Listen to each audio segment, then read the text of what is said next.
The other guy in the nines who actually has a really good track record here, I just don't know where his game is at, is Hideki. Yeah, the game's not been great lately, has it? I mean, last 24 rounds, according to Fantasy National, 54th in approach. Doesn't check the box in terms of that strokes gained putting on Torrey and Riv, which, I mean, he doesn't ever check the box putting at all. But yeah, the iron play doesn't seem to quite be there right now for Hideki. I'm usually a total Hideki homer. I'm not really interested. And that, I think, is where people can get themselves into trouble, because I did it with Fowler last week. I was like, oh, if no one's using Fowler, I'll use Fowler. And like, oh no, he's terrible. So why am I pivoting onto a bad player from a good player? And it's something that I preach, and I still make the mistakes myself in order to do the exact same thing. So I don't necessarily think that, like, if I was going to pivot in this range to a lower ownership guy, I think that Brooks and Morikawa make the most sense, because really, what's the difference between Cantlay and Morikawa?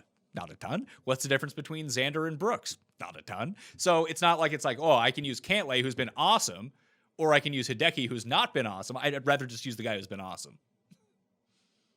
Yeah, I think that makes a lot of sense. I mean, I'm with you. As much as I love Xander, you're right. I mean, if Xander comes in super chalk and Brooks is sitting there at 7%, then I'm not going to have any Xander, and I'm going to have all the Brooks. And that's kind of the thing about the 10K level as well. Like, I'm committed to using Bryson. I think that he might end up being the highest owned of up there, but I think he's going to win, so I'm going to use him. But if I'm going to use anyone else in the 10Ks, like, Dustin is obviously the logical choice, although it's super expensive to try to jam him in, and he probably comes in second. So you say Rahm, then you got Dustin. But again, I keep coming back to JT and Rory. Like, what do I do with those guys? Because if we see this happen to Justin Thomas a lot, that if he's not coming off of a win, people tend to overlook him because no one likes him.